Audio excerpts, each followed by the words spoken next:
All designers are futurologists to some extent. Unlike scientists, they do not describe how the world is, they suggest how it might be. Their job is to create the future, and this is a really hard and very often an unpopular job. First, new things are unfamiliar and sometimes threatening for the people. Second, the designers can be wrong in predicting the future and in return create an unfit solution that can make some people wonder, how can the designer be so stupid? The factors of uncertainties. Designers has many things to worry about. Will the client like the design? Will it get approval from all the parties? Will it be too expensive? And most importantly, are we solving the right problem? And is it the right solution for it? These questions can only be answered with the passage of time. Designers must act and then hold their breath for the verdict. In our current situation, there is even more pressure on the designers. Technology is moving so rapidly that our world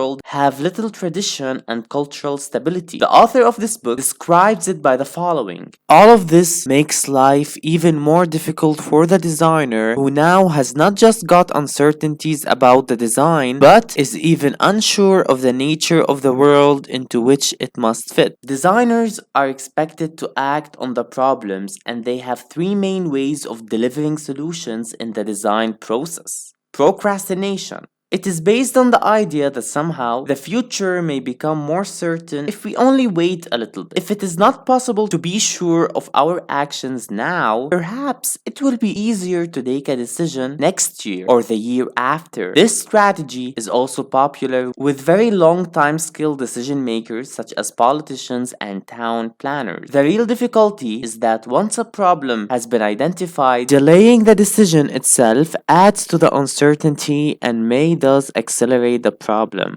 Non-committal design. The second design response to uncertainty is to be as non-committal as possible, while still actually proceeding. This is an approach that many architects follow when they design bland generic buildings that can be placed anywhere, or what is called non-contextual architecture. The main goal here is adaptability and flexibility. The downturn is when tackling the issue with a general approach, we might end up not solving it.